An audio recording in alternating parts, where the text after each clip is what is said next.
Assalamualaikum warahmatullahi wabarakatuh. Selamat siang, Shalom, Om Swastiastu, Namo Buddhaya, Salam Kebajikan, Rahayu.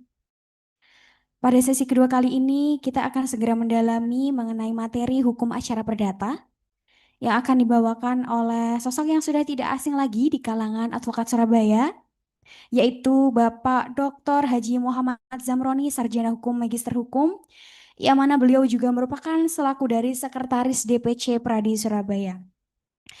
Sebelum itu saya akan membacakan secara singkat CV beliau. Beliau meraih program doktor di Ilmu Hukum Universitas Airlangga Surabaya, memiliki profesi dan aktivitas antara lain seperti advokat pradi, mediator non-hakim di Pengadilan Negeri Surabaya.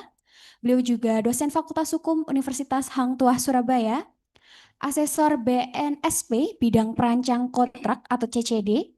Kemudian beliau juga merupakan Direktur Badan Mediasi dan Konsiliasi Indonesia atau BMKI dan trainer mediator bersertifikat Mahkamah Agung RI. Di sela-sela aktivitasnya, beliau juga tergabung dalam organisasi antara lain seperti pengurus Perhimpunan Advokat Indonesia Pradi, pengurus Asosiasi Perancang Kontrak APK, pengurus Pusat Mediasi dan Resolusi Konflik PMRK, Asosiasi Pengajar Hukum Acara Perdata ADAPER, dan kontributor World Bank Ease of Doing Business atau EODB. Maka Maka tanpa berpanjang kata, yang terhormat Bapak Dr. Muhammad Zamroni, waktu dan tempat saya persilakan. Ya, makasih Mbak. Baik, Bapak Ibu sekalian, Assalamualaikum warahmatullahi wabarakatuh. Selamat pagi, salam sejahtera bagi kita semua. Masih belum ngantuk? Biasanya, biasanya jam-jam 9 itu sudah ngantuk. Kita nanti akan diskusi banyak hal sampai 4 jam. Kita ketemu sampai sore, mudah-mudahan nanti tidak belenger ya ketemu sama saya. Baik Bapak Ibu sekalian, ini sebenarnya hukum acara perdata lanjutan ya. Sudah dapat hukum acara perdata sebelumnya? Belum? Belum sama sekali belum? Oke. Karena kita akan mulai dari sidang. Jadi saya tidak akan menjelaskan hukum acara secara teoritik ya. Nanti lebih banyak Bapak Ibu sekalian saya ajak ke area prakteknya saja. Anggap saja teorinya ya sudah dulu waktu kuliah S1 kan sudah diajari apa itu hukum acara. Nanti kita akan lebih banyak bicara di area praktek. Nah, sebelum kita diskusikan soal hukum acara perdata, saya ingin mengajak Bapak Ibu sekalian untuk simulasi upah ujian profesi advokat. Nah, Bapak Ibu sekalian ditulis di kertas ya, tapi tidak usah dikumpulkan nanti. Ditulis di kertas atau di HP boleh. Nomor 1 nanti huruf apa yang dipilih ya kan. Tes mandiri saja. Nah, nanti coba dicek berapa banyak Bapak Ibu sekalian jawabannya yang benar. Nanti bisa mengukur diri sendiri, nggak perlu dikumpulin. Mengukur diri sendiri saja. Ya, oke. Kita mulai dari pertanyaan pertama. Ini agak cepat ya, karena nanti ujian itu jumlahnya ada 100 paling tidak. Jadi Bapak Ibu harus membiasakan bacanya juga cepat. Ya. Nah, kita ngomong soal hukum acara perdata saja ini. Ya, nanti dipilih ABCD ya. Yang pertama, alat bukti dalam hukum acara perdata sebagaimana diatur pada pasal 164 HIR atau 1866 BW adalah sebagai berikut. Pilih salah satu. Nah, ditulis hurufnya saja. Ya. Nah,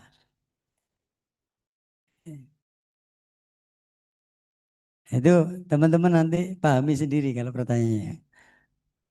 Oke, sudah? Lanjut. Yang kedua, Yang disebutkan di bawah ini adalah bagian dari isi gugatan, kecuali. Oke, lanjut ya. Putusan hakim yang bersifat menghukum pihak yang berperkara disebut ABCD. Oke, lanjut. Upaya hukum banding perkara perdata dapat diajukan dalam tenggang waktu ABCD. Pilih salah satu.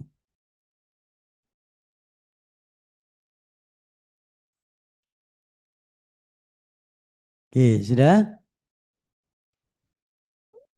Pertanyaan berikut. Jika penggugat tidak hadir dalam persidangan tanpa alasan yang sah dan telah dipanggil secara patut, maka hakim menjatuhkan putusan ada verset, verstek, gugur, selah.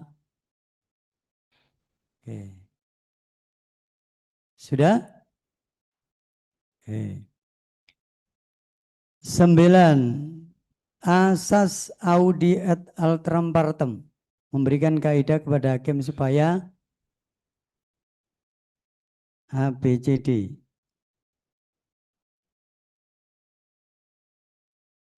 Sudah? Oke, lanjut. Pertanyaan ketujuh. Perkara volunteer adalah perkara yang disebut di bawah ini, kecuali.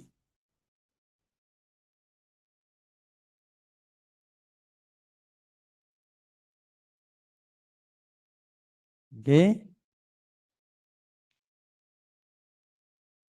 Pertanyaan ke-8. Eksepsi mengenai gugatan prematur disebut dengan istilah ada exceptio litis pendentis, kemudian obscure libel, temporis, dan dilatoria. Oke, sudah? Oke, pertanyaan ke-9. Upaya hukum yang dapat dilakukan oleh pihak penggugat terhadap putusan verstek adalah kasasi, banding, verset, perlawanan. Sudah? Oke, pertanyaan terakhir. 10 saja. Pakai ngukur kemampuan. Upaya hukum PK dapat diajukan dalam tenggang waktu 14 hari, 21 hari, 120 hari, 180 hari. Oke, sudah. Nah, sekarang kita cek. Nanti Bapak Ibu mengukur kemampuan diri sendiri. Ya.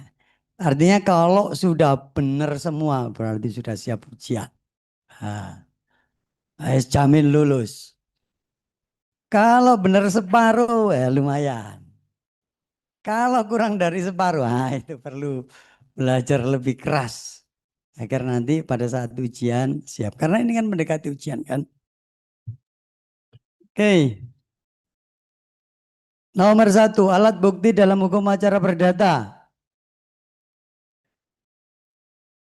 Apa? C.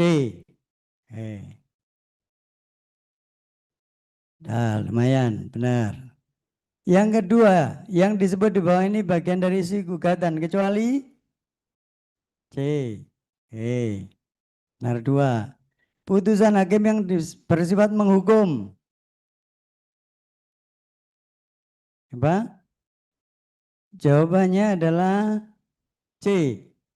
Ah, enggak apa-apa. Sudah. Pertanyaan keempat, upaya hukum banding perkara perdata diajukan dalam tenggang waktu berapa? C. Oke. Jika penggugat tidak hadir dalam persidangan tanpa alasan yang sah, menjatuhkan putusan yang benar C. Nomor 6, audi atelan partem, kaidah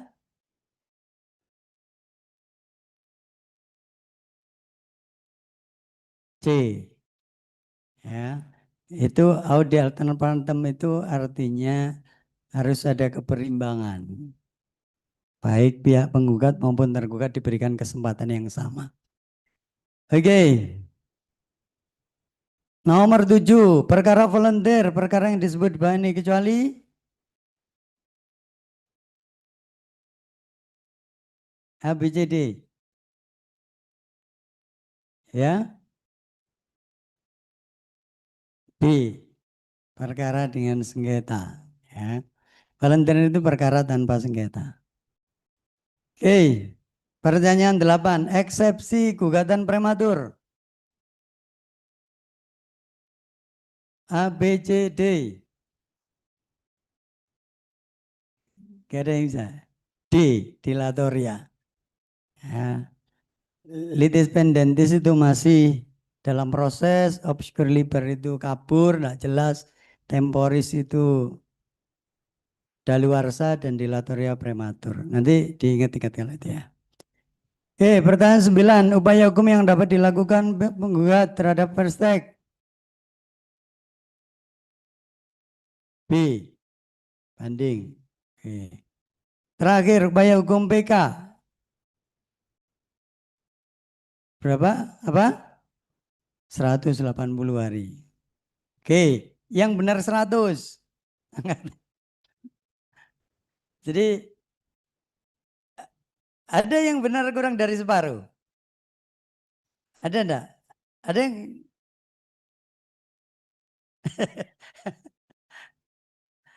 yang benar 9,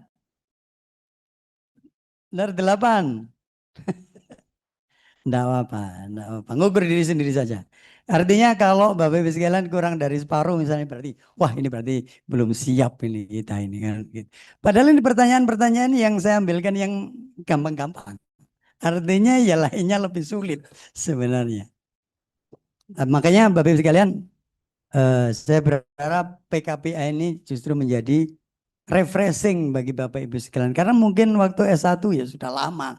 Kan hukum acara sudah lupa ya kan. Nanti PKPA ini justru kita coba untuk dirancang mengingatkan kembali Bapak Ibu sekalian terhadap hukum acara. Semua hukum acara.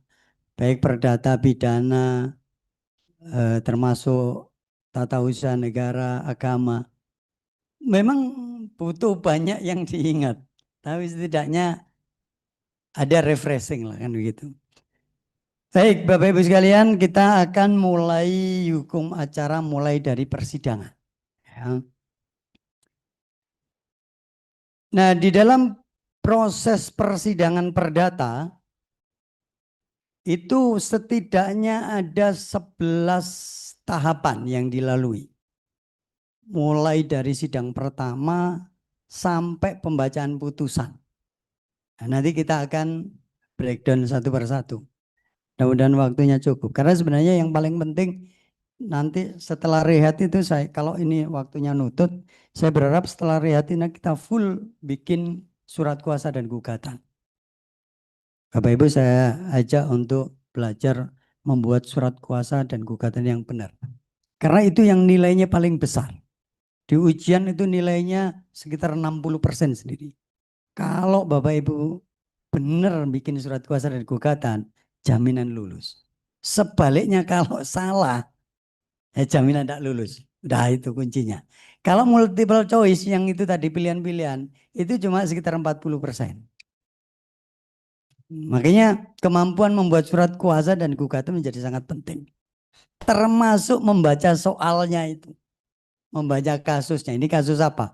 Apakah kawan prestasi atau PMH? Nah, itu juga menjadi sangat penting. Oke, kita akan mulai dengan proses persidangan dulu. Nah, Bapak Ibu sekalian, di dalam proses persidangan, terutama sidang pertama ya. Sidang pertama itu ada beberapa kemungkinan. Ya, ketika kita anggap saja sudah dipanggil oleh pengadilan, baik sebagai penggugat maupun tergugat.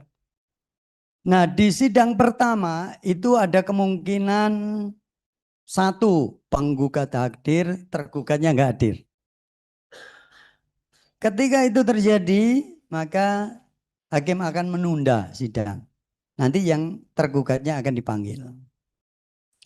Nah, kemungkinan kedua, penggugat hadir tapi tergugat tidak hadir. Yang pertama tadi penggugat dan tergugat tidak hadir. Itu nanti dua-duanya dipanggil. Nah, kemungkinan kedua, penggugat hadir tapi tergugatnya yang nggak hadir. Nah, itu yang paling sering. Nomor dua ini yang paling sering. Sudah penggugat nunggu, tergugatnya tidak muncul-muncul. Nah, kalau itu terjadi sama dengan yang pertama, nanti sidangnya ditunda. Tapi ya tetap sidang, nanti masuk ruang sidang, tetap dibuka oleh majelis hakim. Tapi nanti hanya menunda saja. Hakim meminta untuk tergugatnya dipanggil. Yang ketiga bisa tergugat hadir, tapi penggugatnya justru yang tidak hadir. Yaitu yang bisa saja terjadi. Mungkin kuasanya lagi sakit atau ya apa, pas harinya malah tidak muncul penggugatnya. Sama ada penundaan. Nah, yang kemungkinan yang keempat, penggugat dan tergugat hadir, maka proses langsung berlanjut. Nah, yang harus dipahami ketika tergugat tidak hadir, maka dia akan dipanggil penggugat, ya maaf, ini salah ini, penggugat ya.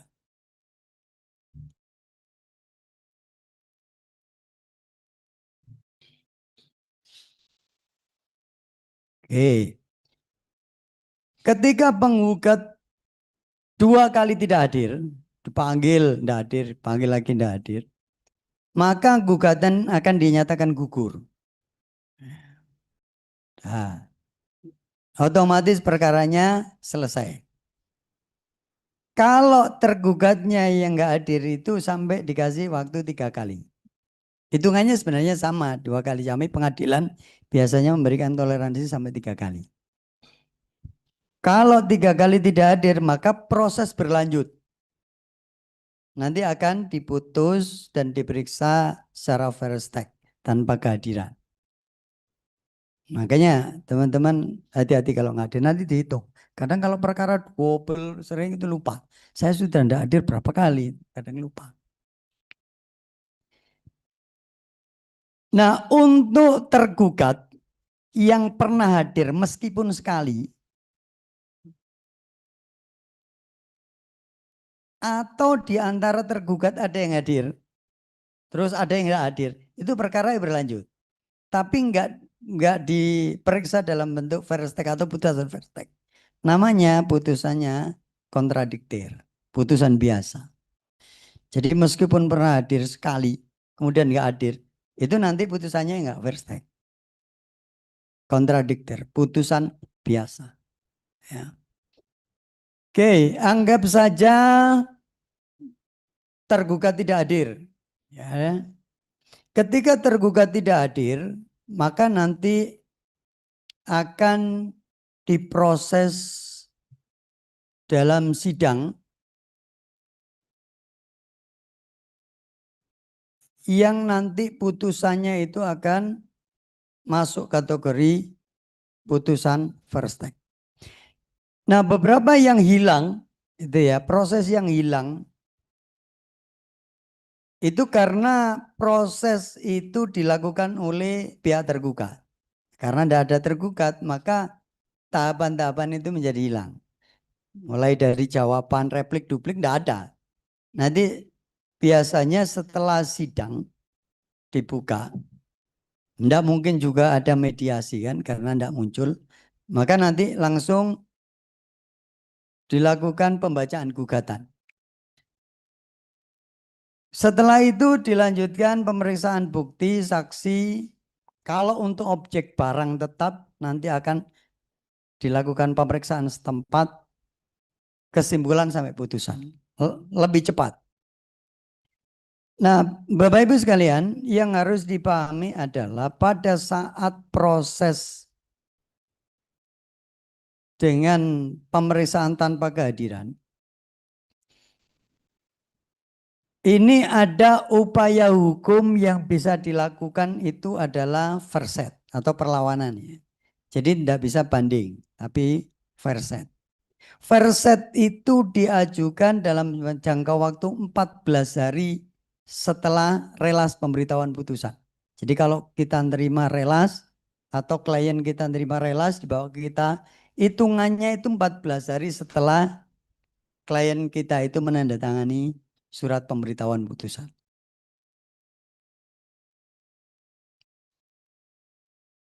Jika penerima pemberitahuan, jika klien kita, apa saja kita, bukan tergugatnya.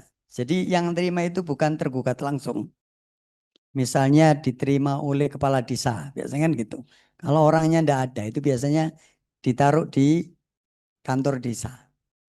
Kalau yang terima bukan prinsipal langsung, verset itu tetap dapat diajukan sampai hari ke-8 setelah unmanning.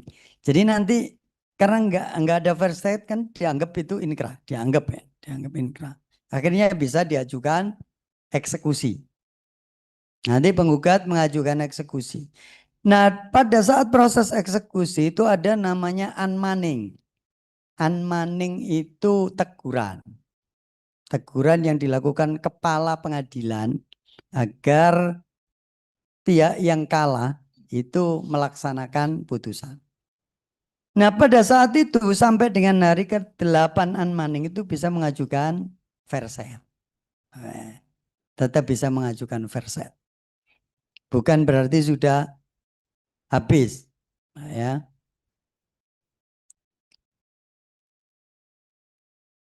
Itu yang harus dipahami. Nah, verset sendiri itu pemeriksaannya nanti mengulang. Jadi sebenarnya ketika ada first take, ya, ada first take, nanti akan diulang mulai dari awal lagi. Jadi mengulang sidang mulai dari nol lagi. Di tempat yang sama itu nanti akan dilakukan pemeriksaan ulang. Oke, itu kalau tanpa kehadiran. Sekarang kita masuk anggap saja para bihadir. Di dalam proses first take, ada yang mau tanya? Tidak ada? Oke, Pak, nanti ini bisa nih ya. Saya tak ke depan biar enggak ngantuk. Ya kalau dulu duduk terus ngantuk. Ya,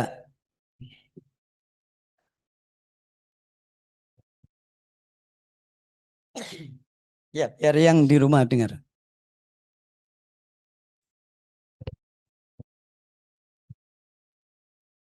Tes ya. Prospek itu kan tadi apa? Jikalau pihak yang Mhm. tergugat atau penggugat gitu ya, kan nggak hadir gitu ya. Lalu, Tergugat. oh tergugat ya, tergugatnya tidak hadir, lalu hakim menjatuhi putusan itu ya, putusan Ya, first take. Nah, itu putusan first take itu ada seperti kayak petikan putusannya atau salinan putusan first take-nya ada nggak Pak? Seperti putusan kayak eh, seperti biasanya gitu, seperti umumnya gitu. ya, Ada petikan dan salinan putusan gitu. ya, sama. Jadi perkara first take, perkara yang diputus tanpa kehadiran itu ya persis perkara biasa, gak ada bedanya. Ya ada putusannya, ya putusannya ya tebel sama. Bukan cuma petikan saja, enggak. Ya putusan. Cuma nanti yang direlas, berkas yang direlas. Jadi nanti yang tidak hadir itu akan direlas. Namanya relas itu pemberitahuan. Kirim surat, itu namanya relas. Bahasa Belandanya relas. Nanti pengadilan biasanya ngomongnya ya relas. Itu nanti selain pemberitahuan ada cuma petikan amar putusan saja. Satu lembar gitu. Tapi nanti kalau Anda pengen tahu putusannya, Anda minta ke pengadilan. Tak salinannya. Minta ke panitera pengganti. Yang menghandle perkara itu. Tapi ya ada. Ya. Oke. Nah, yang harus diperhatikan itu tadi ya. Jadi kalau first take, ya, putusan first take itu bagi tergugat upaya hukumnya perlawanan, ya, atau verset. Tapi kalau penggugat, misalnya diperiksa ternyata penggugatnya tetap kalah. Gitu. Jadi begitu diperiksa meskipun tanpa kehadiran tergugat, penggugatnya tetap kalah. Itu bisa terjadi, bukan tidak mungkin. Karena mungkin enggak, buktinya alat buktinya enggak kuat kan. kalah. Upaya hukumnya apa? Banding, bukan verset. Itu yang harus. Jadi kalau tergugat upayanya, kalau penggugat upayanya banding. Ya. Jadi kalau dia dikalahkan ternyata, padahal tidak ada lawannya, kalah, maka upayanya banding. Nah, dan itu banyak terjadi. Bukan berarti nggak ada lawan terus menang, bukan berarti begitu. Bisa saja kalah, tergantung pembuktian. Ya, ya. Hukum first set Mm-mm. itu upaya hukumnya dilayangkannya kemana? Ke PT gitu. Ke PN. Oh, ke PN. Ya, Bukan. jadi itu nanti diperiksa ulang. Per set itu nanti kita ngajukan ke pengadilan yang mutus, nanti akan diperiksa pengadilan yang mutus itu. Nah, diperiksa ulang, jadi diperiksa ulang mulai dari nol lagi. Kalau 2 kali tidak muncul, sudah nggak bisa lagi. Soalnya ya sudah diputus perstek. Nah, tergugatnya ngajukan perset kan, nggak muncul lagi, sudah selesai. Nah, nggak boleh ada upaya lagi yang kedua. Ya, jadi kalau ngajukan verset ya harus muncul, jangan sampai kemudian tidak muncul lagi. Karena nanti sudah habis itu waktunya. Tapi kalau penggugat yang dikalahkan upayanya dia ke pengadilan tinggi. Tapi bukan berarti kita ngajukan ke pengadilan tinggi ya. Nanti setelah ini saya jelaskan. Ngajukannya tetap ke pengadilan negeri, enggak ke pengadilan tinggi. Nah, next, Pak. Oke, sudah ya. Oke, next. Oke, kita masuk sidang pertama. Ini pemeriksaan normal, para pihak hadir. Ya, kontradiktir ya. Nah, nanti pertama itu majelis hakim akan memeriksa berkas. Terutama berkasnya advokat. Berkasnya advokat itu kartu tanda anggota advokat, kartu pradi, kemudian berita acara sumpah, dan surat kuasa. Itu yang diperiksa.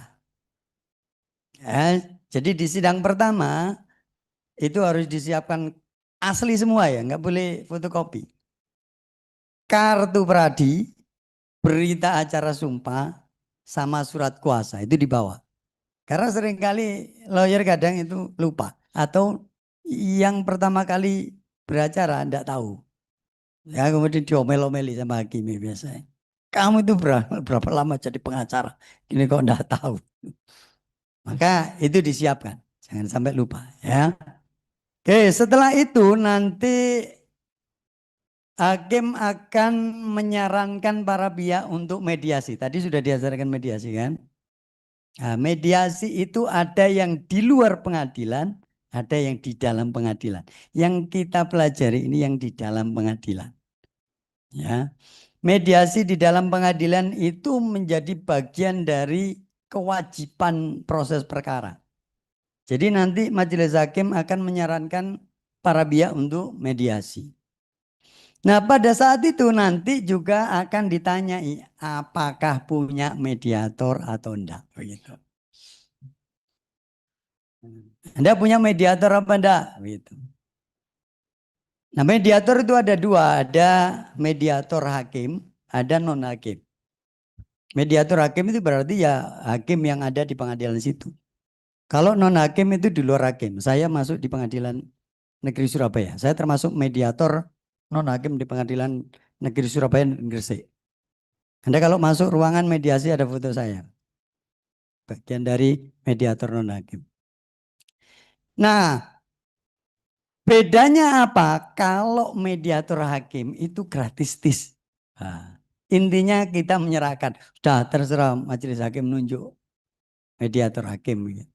Tapi kalau teman-teman pengen serius mediasi, biasanya nunjuk hakim mediasi mediator non hakim. Saya nunjuk saya kebetulan kenal. Dah sama Pak Zam saja. Tapi bayar, gitu, bayar. Bayarnya berapa? Tidak mahal loh mediasi. Enggak seperti lawyer. Tapi mayoritas itu biasanya mereka menyerahkan ke hakim. Terserah Pak Hakim mediasinya siapa, mediatornya siapa. Kalau Anda menyerahkan berarti Anda tidak bayar, gratis. Tapi kemungkinan mediasi berhasil sangat kecil.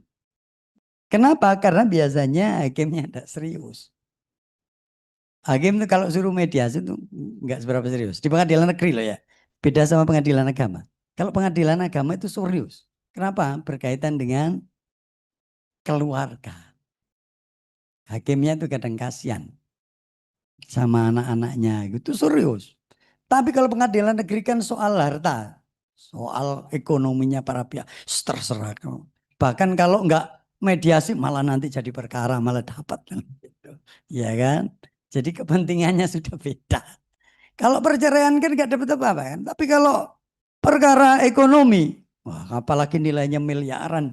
Wah ini kalau saya putus lumayan ini. Tapi kalau selesai di mediasi, hamsyong kan. Makanya biasanya akhirnya ya nggak serius mediasinya. Kalau yang jadi mediator non hakim. Oke.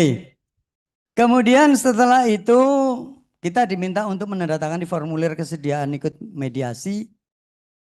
Terus persidangan diskors, berhenti, ditunda. Kita diminta untuk ke tempat mediator berada. Nah, next Pak. Nah, mediator itu ada dua, itu tadi yang saya jelaskan ya. Ada mediator hakim, itu nanti hakim yang jadi mediator. Kalau mediator non hakim, itu berarti ya bukan hakim. Nah, tidak semua orang bisa menjadi mediator non hakim. Harus sudah pernah ikut pelatihan, punya kartu sebagai mediator terdaftar di Mahkamah Agung dan sebagainya. Kebetulan saya mediator non hakim bersertifikat Mahkamah Agung, bahkan sertifikat TOT. TOT itu Trainer of Training. Ya, saya malah ngelatih hakim. Saya itu mengelatih hakim karena saya punya TOT-nya Mahkamah Agung. Di Surabaya yang punya TOT kalau nggak salah 2 orang. Saya sama ada 1 lagi. Ya, saya yang ngelatih hakim-hakim yang jadi mediator itu. Hakim-hakim baru biasanya saya latih. Tapi saya kasih tahu. Tapi biasanya yang serius, ya yang pengadilan agama. Hakim-hakim agama itu yang serius. Pengadilan negeri nggak serius, plus mengikuti pelatihan, ya sudah serius. Terus kelihatan mulai dari pelatihannya sudah nggak serius. Nah, next.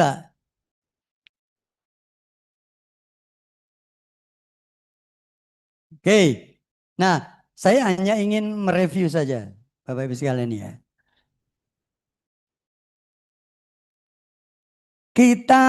Posisi kita itu bisa menjadi advokat yang bagian atas, ya, bisa juga menjadi mediator, meskipun kita bukan mediator non hakim. Karena mediasi itu bisa dilakukan di luar pengadilan. Ini kita ngomong mediasi secara umum ya, tidak di dalam pengadilan ya. Saya hanya ingin menyampaikan bahwa meskipun kita advokat, sebisa mungkin kita menyelesaikan di luar pengadilan. Kalau klien punya masalah, diajak untuk diselesaikan di luar pengadilan. Enggak perlu ke pengadilan dulu. Dan nanti kalau tidak dapat biaya fee pengadilan, itu salah. Itu cara berpikir yang salah.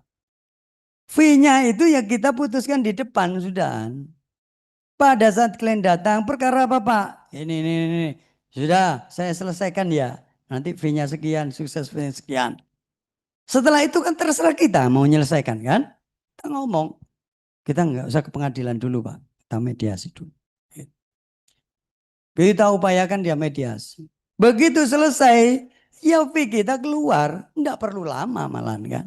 Nggak perlu harus sidang tahun-tahunan. Nunggu. Ya kalau menang, malah kalau kalah. Nggak dapat kita success fee. Ya kan? Tapi kalau mediasi, dapat kita. Fee-nya dapat, success fee dapat. Saya satu kasus di daerah Manyar Gresik. Itu perkaranya rumit. Saya masuk itu sudah ada laporan di Polda itu 4. Jadi saling lapor. PT-nya ngelapor, pemilik tanah ngelapor, yang menjual lapor, kadesnya lapor, itu ruwet soal tanah. Nah, akhirnya saya masuk, kebetulan saya mewakili petaninya, pemilik tanah asli, yang kemudian dijual oleh Kades ke PT. Ya, ruwet akhirnya kan. Nah, saya bilang, udah, saya mau menyelesaikan tapi di luar pengadilan. Udah, nggak usah. Nanti diselesaikan secara kekeluargaan, perkaranya dicabut semua di polisi. Saya ngomong satu-satu, saya ngomongin satu-satu, PT-nya saya omongin semua. Selesai. Dalam jangka waktu 3 bulan selesai. Begitu selesai, iya cair. Ya kan? Fee-nya dapat, suksesnya dapat, dibayar. Dibayarlah tanah itu oleh PT. Iya dapat. Ya, tidak harus. Mediator di luar pengadilan nggak harus advokat. Nggak harus advokat. Orang nggak pernah sekolah itu bisa jadi mediator. Kita ngomong di luar pengadilan ya, bukan di pengadilan loh ya. Kalau pengadilan itu wajib punya sertifikat. Kita ngomong di luar pengadilan. Di mediator di luar pengadilan nggak pernah sekolah itu bisa. RT itu jadi mediator kan, Pak RT, Pak RW itu mediator semua. Tetua-tetua adat itu masa pernah sekolah, mediator. Boleh jadi mediator, siapapun boleh. Yang penting dia bisa menyelesaikan. Ya, yang penting dia bisa menyelesaikan di luar pengadilan ya. Nah, termasuk advokat pun juga bisa jadi mediator di luar pengadilan. Nah, sebisa mungkin kalau kita menyelesaikan, selesaikan di luar pengadilan. Di luar pengadilan itu begitu kita selesaikan, itu satu kasus pabrik baja. Soal utang piutang, satunya itu gugat dari Jakarta. Saya bilang, sudah, kita selesaikan keluargaan. Saya panggil ke kantor, selesai, cair. Enak. Mediasi itu tidak perlu lama-lama. Cairnya dapat. Uangnya ya sama dapat. Nggak perlu sidang. Zaman sekarang itu begitu. Daripada nunggu sidang ngantuk-ngantuk di pengadilan. Sudah nggak zamannya. Oke, next. Tapi ini maksud saya yang saya sampaikan ini di luar pengadilan. Kalau di pengadilan ya nanti ada mediasi lagi. Mediasi yang saya sampaikan. Oke, ini acara mediasi di pengadilan. Kalau ini ya, di pengadilan. Mediatornya harus punya sertifikat. Orang tidak sekolah ya tidak boleh di sini. Lawyer saja ya tidak boleh jadi advokat. Harus punya sertifikat dan terdaftar dulu di pengadilan sebagai mediator non hakim. Kalau mau jadi mediator. Nah, di dalam proses mediasi ini, Bapak Ibu sekalian, yang harus dipahami surat kuasanya itu beda. Jadi ketika kita maju di forum mediasi itu kita punya sertifikat, punya surat kuasa lagi. Namanya surat kuasa untuk mediasi. Coba Mbak, next ada nggak contohnya? Nah, lagi. Oh, udah ada ya. Balik lagi aja Mbak. Balik lagi. Oke. Jadi nanti ada surat kuasa khusus ya. Bapak Ibu sekalian harus membuat surat kuasa khusus. Jadi nggak bisa surat kuasa gugatan itu dipakai enggak boleh. Karena apa? Mediasi ini terpisah dari perkara, bukan jadi satu. Itu yang harus dipahami. Sidangnya tadi kan diskors kan, maka ini sudah keluar dari perkara. Displit. Makanya ketika kita mau mewakili klien kita harus punya surat kuasa lagi. Namanya surat kuasa mediasi. Kalau enggak itu nanti bisa diusir. Kalau lawan tahu kadang advokat juga kadang ini nggak pintar, nggak ngerti ya dibiarin aja. Tapi kalau pinter, kamu ini mana surat kuasanya? Lu ini surat kuasa gugatan nggak boleh diusir. Ini bukan proses gugatan ini, gitu. Nah, biar enggak diusir, Anda harus sudah menyiapkan surat kuasa khusus mediasi. Kalau enggak pernah ikut PKP enggak tahu, nggak dikasih tahu. Dan banyak yang nggak tahu itu banyak. Saya itu berapa kali ngusir itu. Ternyata dia tidak tahu. Kalau sudah terbiasa mungkin ya tahu dengan sendirinya. Oke. Nah, Bapak Ibu sekalian, pada saat mediasi berlangsung itu mediator biasanya meminta prinsipal hadir. Nah, klien kita diminta hadir. Harus hadir. Gitu. Apakah harus hadir? Boleh tidak hadir dengan beberapa alasan. Misalnya sakit, harus ada surat sakit dari dokter. Ya. Kalau ngomong klien saya sakit, harus ada bukti surat sakit dari dokter. Ya. Kemudian bisa saja klien kita bertempat tinggal di luar negeri. Nah, nanti juga harus ada keterangan dia tinggal di luar negeri. Nggak boleh cuma ngomong di luar negeri Pak, sekarang nggak boleh. Kemudian sedang menjalankan tugas negara, misalnya jadi anggota dewan atau apalah. Jadi bupati atau nanti ada surat, ya, ada keterangan. Atau karena tuntutan profesi atau pekerjaan yang tidak bisa ditinggalkan, nanti bikin surat keterangan dari perusahaan. Itu prinsipal boleh tidak hadir dan kita wakili. Ya, nanti kita wakili. Tapi harus ada itu. Kalau enggak, nanti dianggap sebagai pihak yang tidak beritikat baik. Dan itu ada sanksinya, masalahnya ada sanksinya gitu. Nanti kita lihat sanksinya. Nah, kemudian setelah memeriksa berkas, misalnya masing-masing tidak hadir, para pihak nanti diminta membuat resum perkara. Next Mbak, dilihat contoh resum perkara. Nah, ini contoh resum perkara. Nanti membuat seperti ini. Jadi resum perkara itu isinya nanti ringkasan kasus. Setelah itu usulan perdamaian. Apa yang diusulkan? Dan mayoritas usulan perdamaian itu biasanya sama dengan yang ada di gugatan. Tidak boleh. Usulan perdamaian itu apa yang kamu tawarkan. Jangan kemudian petitum yang ada di gugatan itu dikopas. Itu namanya ada usulan perdamaian. Ya gugatannya itu. Usulan perdamaian itu maksudnya Anda mengusulkan apa yang mau. Misalnya mau apa sih dari tuntutan itu apa. Oh, mungkin hanya 1-2 tidak masalah. Tapi itu usulan perdamaian. Tapi mayoritas lawyer ya copy paste dari petitum. Itu aneh. Karena kadang-kadang hakim itu pusing. Nah ini enggak usulan perdamaian ini kan permintaanmu ini. Oke ya, jadi bikin seperti ini. Nanti baik penggugat maupun tergugat bikin sama bikin. Balik lagi Pak. Oke, nah kemudian setelah itu nanti kan prosesnya itu kan udah Anda bikin resum perkara. Nah, ditutup kan. Biasanya ditunda minggu depan. 1 minggu. 1 minggu berikutnya kita harus bikin menyerahkan resum perkara. Ini proses masih mediasi ya. Setelah kita serahkan, itu nanti masing-masing dikasih. Disuruh nanggapi resum perkara itu. Nah, ditunda untuk menanggapi resum perkara itu. Dan itu harus dilakukan. Bikin resum menanggapi harus dilakukan. Kalau enggak nanti dianggap tidak beritikat baik.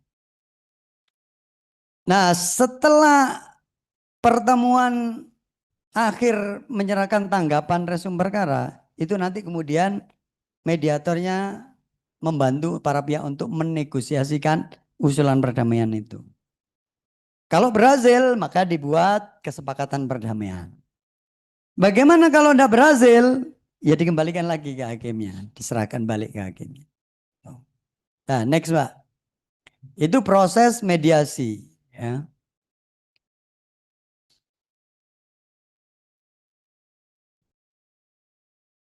Tidak bisa.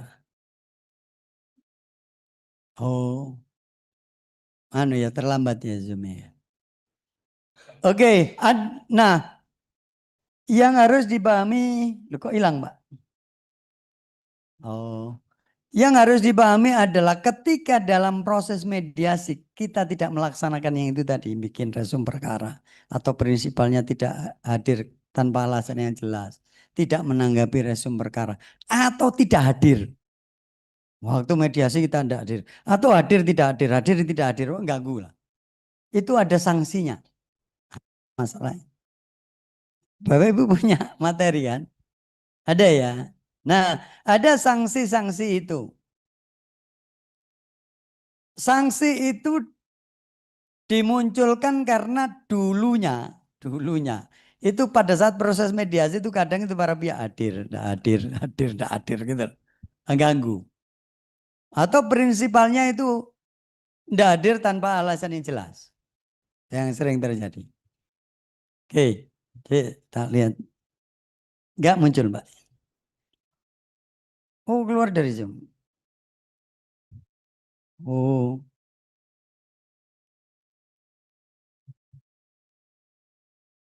sebentar, Bapak Ibu ya, mohon maaf.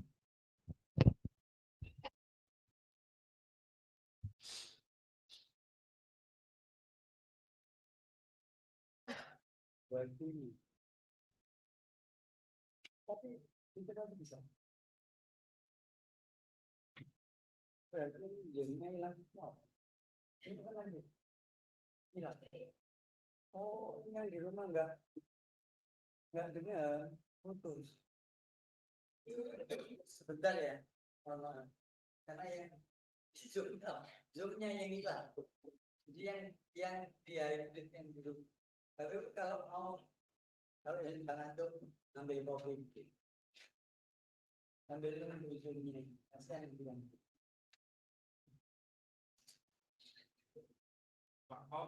Ya, silakan.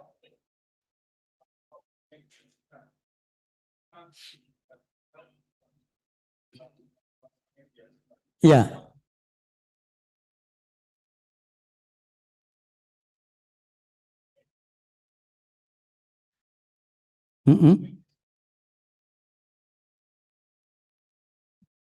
Kalau kita mewakili prinsipalnya tidak hadir, ya kita wajib.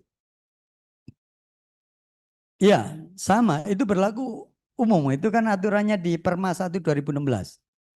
Jadi yang mengikat seluruh peradilan di bawah Mahkamah Agung. Karena itu aturan di Perma, peraturan Mahkamah Agung. Jadi berlaku dimanapun, di PA, PN, sama.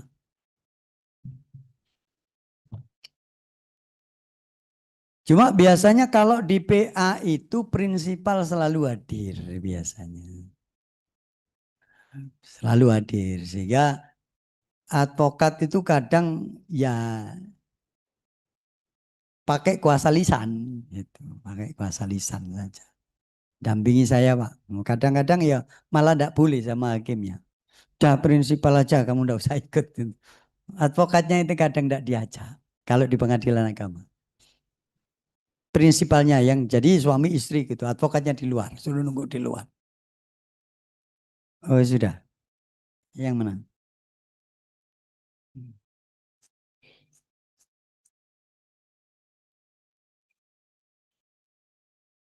Ini kok sudah bisa.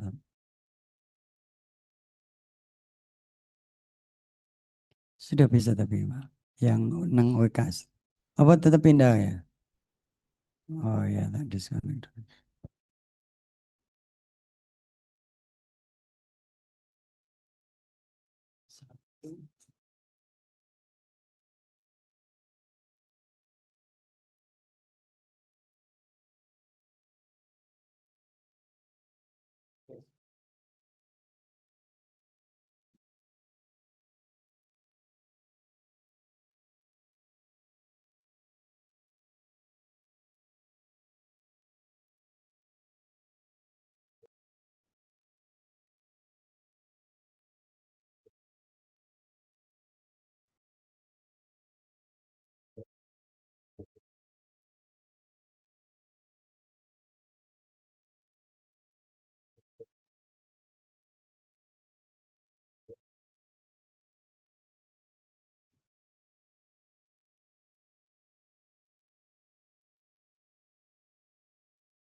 Oke, Bapak Ibu sekalian kita lanjut ya. Itu kok belum muncul. Ini punya sampean. Oh ya, oke. Baik, kita lanjutkan Bapak Ibu sekalian ya. Jadi ada beberapa sanksi yang kemudian bisa dikenakan kepada para pihak yang tidak mengikuti aturan mediasi. Nah, misalnya tidak hadir 2 kali berturut-turut tanpa alasan, nah, itu dianggap tidak beretikat baik. Atau hadir tidak hadir, begitu juga dianggap. Atau hanya hadir sekali, itu juga nanti dinyatakan oleh mediator. Jadi mediator itu bisa menyatakan pihak tidak beretikat baik. Gitu. Nah, ketika dinyatakan tidak beretikat baik, maka sanksinya bagi penggugat itu nanti gugatannya dinyatakan tidak diterima. Bukan hemat, ya kan? Gara-gara tidak hadir di mediasi, maka gugatannya dinyatakan tidak diterima. Nah, kita malah diomeli prinsipal. Kemudian bagi tergugat itu nanti akan dikenakan hukuman membayar biaya mediasi, suruh bayar biaya mediasi bagi tergugat.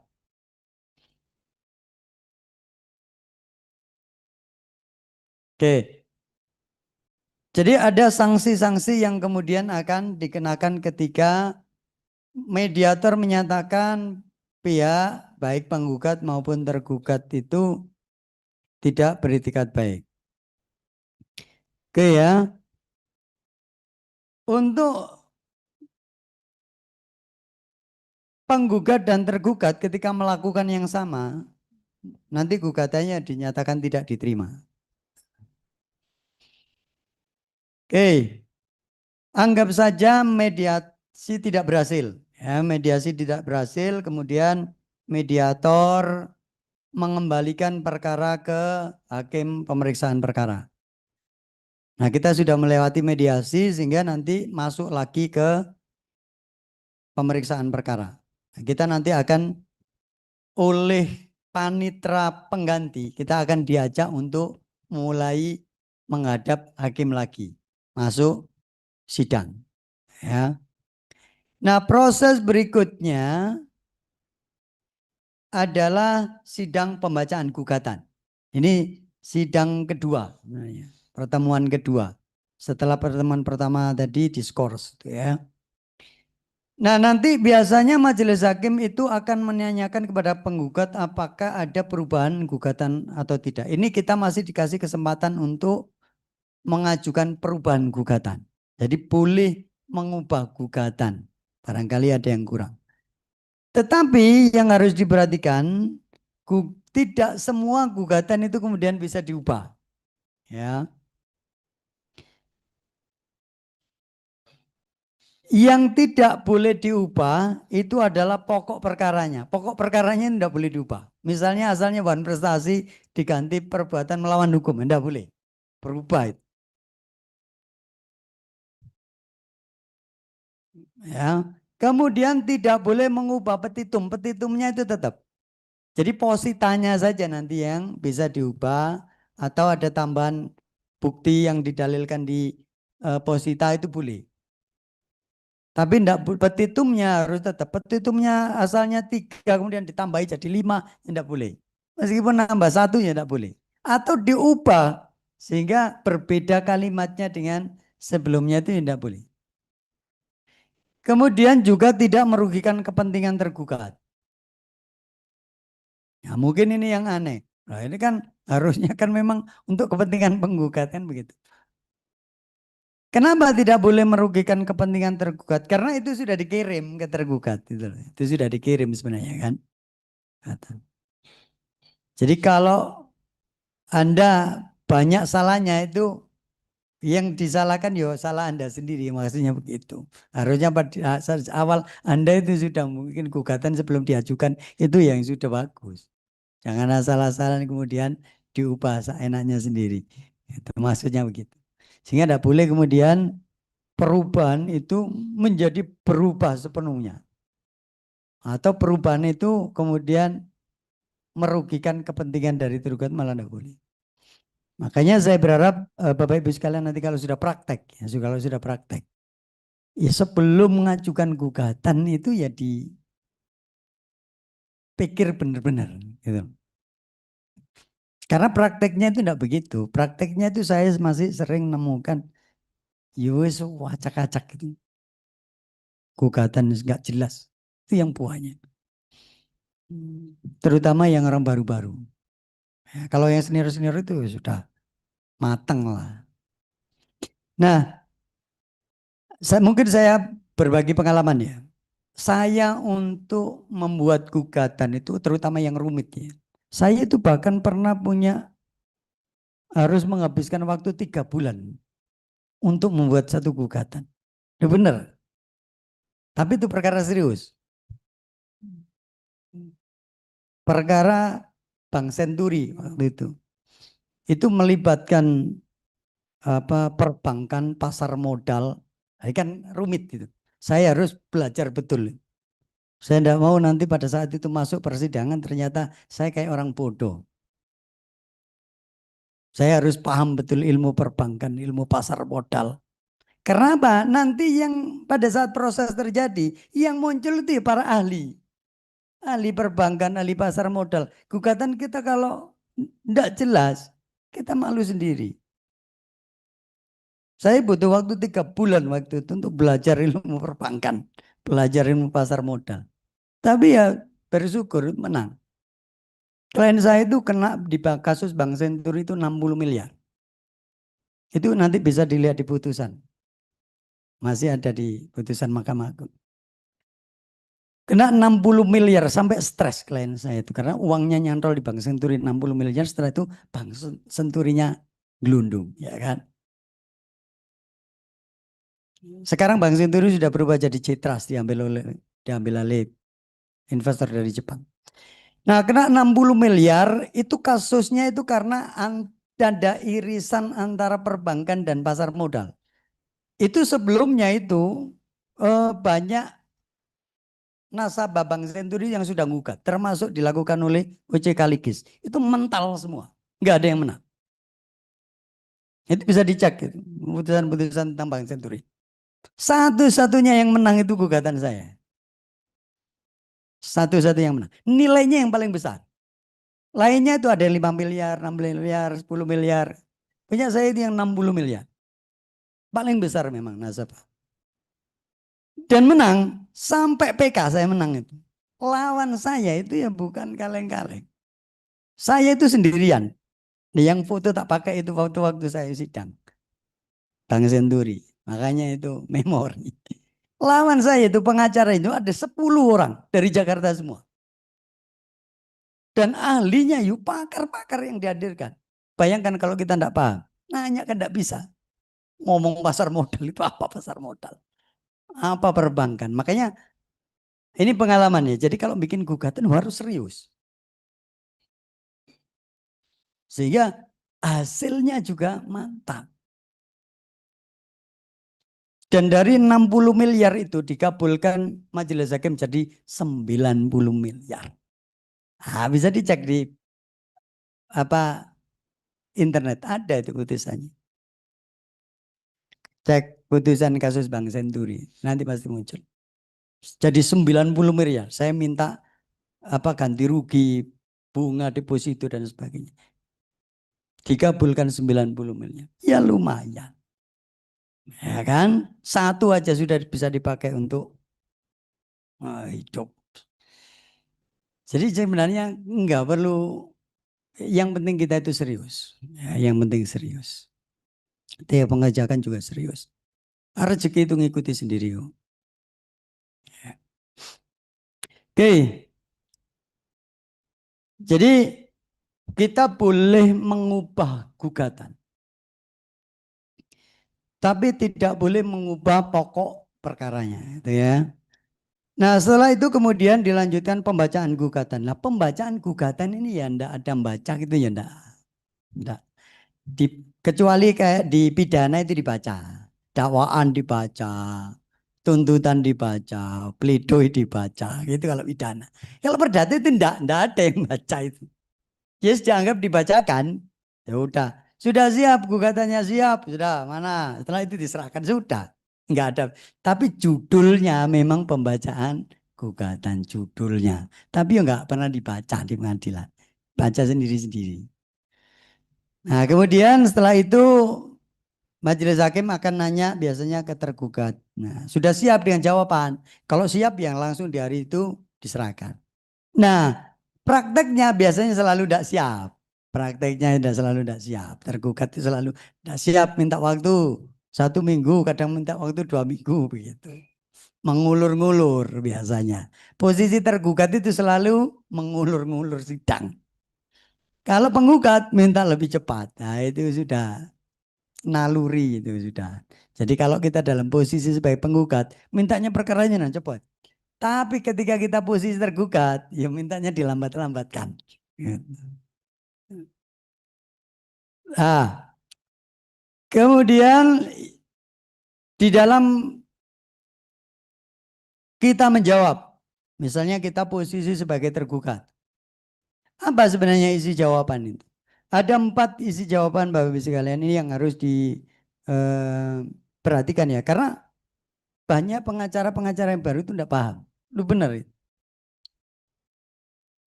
Jadi ketika membuat jawaban itu kadang ya nggak jelas yang ditulis, malah ngomong sendiri gitu. Nggak nanggapi gugatan, ngomong sendiri. Yang nggak ada hubungannya dengan gugatan. Itu ibuannya. Kemudian dia ngajukan gugatan balik itu tapi nggak ada kata gugatan balik, tidak ada. Jadi dicampur jadi satu gitu. Antara jawaban sama gugatan dicampur jadi satu. Nggak jelas mana gugatan, tanggapan gugatan, mana yang gugatan baliknya nggak jelas. Mana eksepsinya nggak jelas. Jadi itu ini sistematikanya ya. Jadi nanti diurut mulai dari eksepsi. Nanti dalam eksepsi, kemudian didalilkan eksepsinya. Dalam pokok perkara. Kalau dalam pokok perkara itu berarti kita ada 2 kemungkinan. Bisa membantah, bisa membenarkan. Ya. Jadi tidak selalu dibantah kan. Kalau misalnya dalilnya penggugat itu benar menguntungkan klien kita, ya kita benarkan. Jangan kemudian ditolak semua, belum tentu ditolak semua kan. Ada hal-hal yang mungkin justru itu benar. Misalnya kalau terjadi transaksi, gitu ya. Transaksinya kan benar, tidak mungkin kita tolak kan. Kalau kita buyar, klien kita sudah sepakat membuat perjanjian dan diakui perjanjian. Kalau kita tolak malah perjanjiannya malah buyar. Jadi di dalam pokok perkara itu bisa saja kita juga membenarkan, tidak semua menolak. Kita harus melihat satu persatu. Mana yang kemudian kita bantah, mana yang kita akui. Yang penting itu menguntungkan klien kita. Ya. Nah kemudian yang ketiga, kalau memang kita mau menggugat balik, ya kita kasih ada subjudul dalam rekonvensi. Gitu. Jadi ada dalam ekspresi, dalam pokok perkara, dalam rekonvensi. Sehingga orang bisa melihat, oh ini dia nanggapi eksepsinya, ini pokok perkaranya yang gugatan itu. Ini yang rekonvensi. Apakah harus selalu mengajukan gugatan rekonvensi? Ya enggak selalu. Enggak selalu. Tapi kalau memang perlu diajukan gugatan balik, yaitu harus diajukan. Ya. Kemudian di bagian terakhir petitum. Petitum itu permohonan ya atau tuntutan. Ya mirip-mirip gugatan itu apa yang kita minta. Ya, standarnya biasanya yang menolak gugatan. Ya. Atau setidaknya tidak menerima. Nah kita akan lihat di perbagiannya sekarang. Ya. Nah Bapak Ibu sekalian, di bagian eksepsi ini juga begitu. Banyak yang terutama yang baru-baru yang namanya baru kan biasa. Eksepsi itu ada 2 macam. Ada eksepsi prosesual, ada eksepsi material. .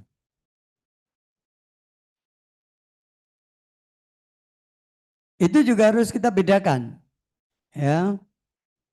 Nah, tujuan eksepsi sebenarnya itu pertama adalah untuk mengakhiri proses persidangan. Ya, gugatan itu diakhiri. Yang kedua, agar gugatan dinyatakan tidak diterima. Alasannya cuma dua itu. Ya, pertama adalah untuk mengakhiri gugatan agar tidak berlanjut. Apa eksepsi yang kita gunakan di situ? Eksepsi tentang kompetensi pengadilan. Kompetensi pengadilan itu akan menghentikan perkara. Asal kita bisa mendalilkan bahwa pengadilan itu tidak kompeten. Sudah diajarkan soal kompetensi? Belum. Dia satu tapi sudah diajarkan. Kompetensi ada berapa? Dua. Ada absolut sama relatif. Apa bedanya? Ada yang bisa jawab? Apa bedanya kompetensi absolut dan relatif? Ayo. Hmm. Hmm. Hmm.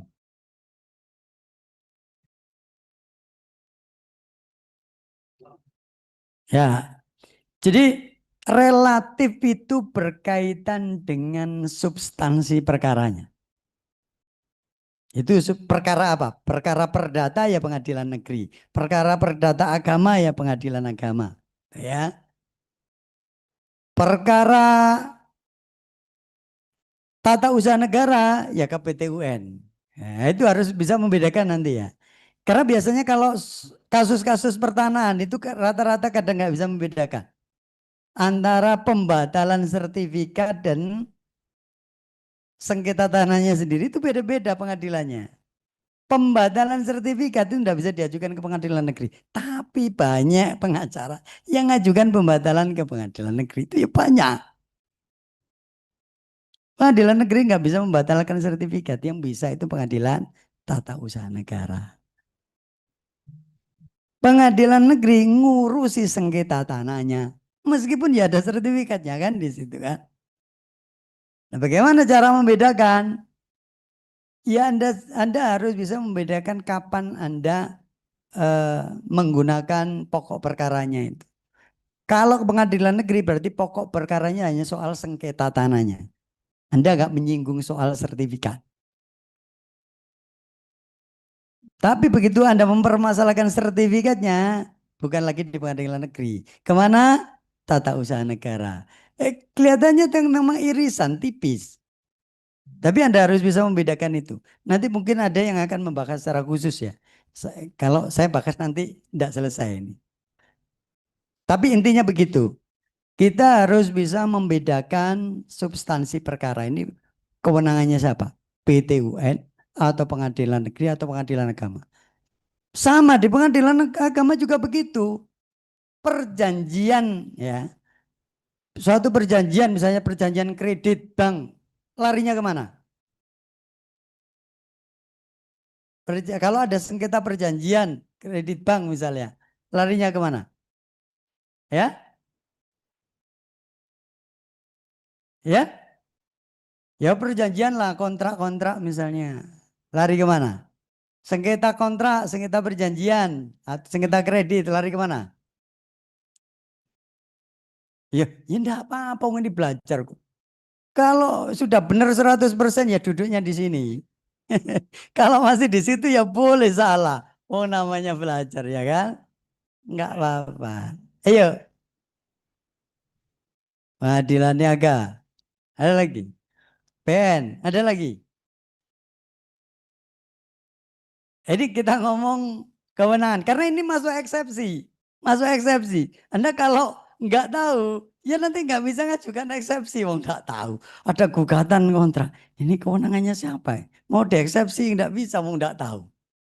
Jadi kita harus tahu dulu itu kewenangannya pengadilan mana, baru kita ajukan eksepsi. Ini tidak berwenang ini pengadilan ini, yang berwenang harusnya sana. Kita eksepsi, kan begitu kan? Kita ajukan eksepsi. Kalau diterima, itu langsung diputus sela, menyatakan tidak berwenang, selesai itu. Berhenti perkara. Nah makanya kita juga harus tahu kan. Ayo, Kalau perjanjian kredit di bank, itu kewenangannya siapa? Ada yang menjawab pengadilan negeri, pengadilan niaga, ada lagi? Bisa nggak masuk pengadilan agama? Ya, betul. Jadi Anda harus tahu misalnya kontrak itu kontrak kredit bank syariah, ya ke pengadilan agama. Tapi ada yang ngajukan ke pengadilan negeri, wah ada itu. Dan tidak sedikit.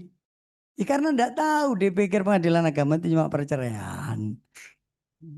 Atau warisan Islam. Ya namanya tidak tahu kan tidak apa-apa ya, tidak tahu. Cuma ya ketika sudah praktek jangan sampai tidak tahu gitu loh. Kalau masih PKPA tidak tahu ya tidak apa-apa. Kalau sudah praktek ya jangan tidak tahu, kasihan kliennya.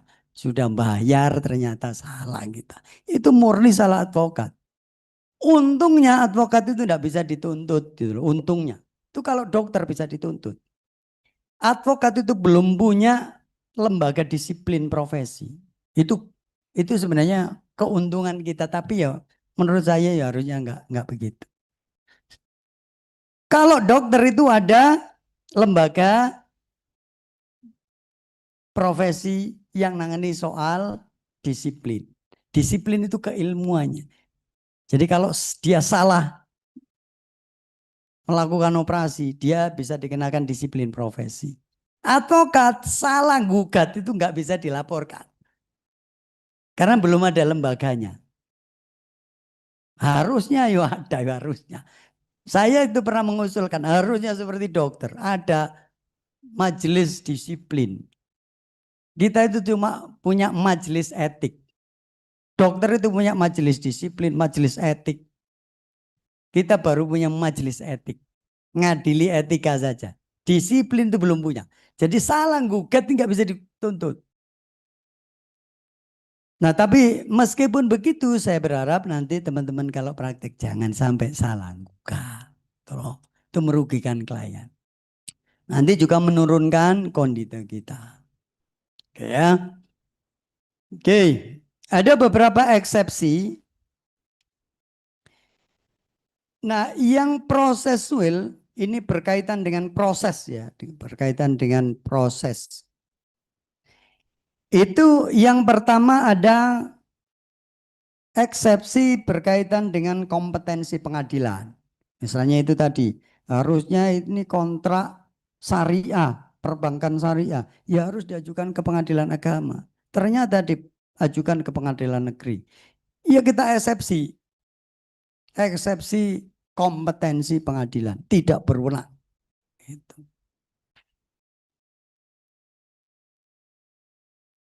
Atau berwenang tapi harusnya di pengadilan negeri Bandung, bukan pengadilan negeri Surabaya misalnya begitu.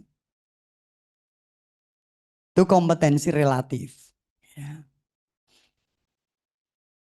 Yang kedua adalah kompetensi berkaitan dengan personnya, para pihaknya. Error in persona, salah orang. Harusnya yang digugat itu anaknya tapi bapaknya yang digugat misalnya begitu. Nah nanti Bapak Ibu sekalian perhatikan ketika sengketa tanah. Ya. Sengketa, karena kadang-kadang ini orang kalau ngawur ya, ngawur namanya ngawur nggak teliti kan. Sertifikat atas nama bapaknya. Tapi yang digugat PT-nya, karena di situ yang nempati itu PT, itu sering terjadi. Jadi sertifikat itu atas nama masih bapaknya, pemilik awal. Tapi kemudian di tanah situ dibangunnya pabrik. Nah ketika terjadi sengketa yang digugat PT-nya. Nah, itu nanti pasti di NU. Jadi salah orang. Nah, makanya harus memperhatikan betul. Bikin gugatan itu tidak gampang. Kita harus teliti. Kalau salah orang, ya wis susah dieksepsi, buyar gugatan kita. Jadi kalau sengketa tanah lihat betul itu namanya siapa tanah itu. Kalau belum sertifikat petok C, namanya siapa di petok situ. Lihat.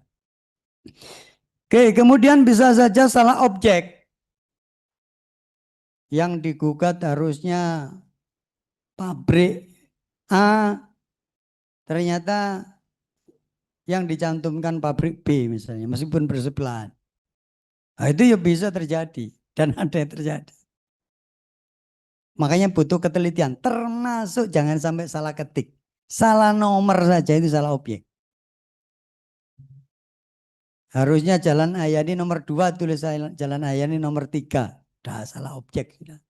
Meskipun menang tidak bisa dieksekusi. Percuma. Makanya bikin gugatan itu lagi-lagi tidak gampang. Butuh benar-benar ketelitian. Termasuk nulis angka. Kalau sudah kadung kalah nulis 1 miliar ditulis 1 juta. Ya 1 juta itu dapatnya. Enggak dapat 1 miliar. Salah 01 kita ya sudah buyar itu. Ya. Kemudian kurang pihak.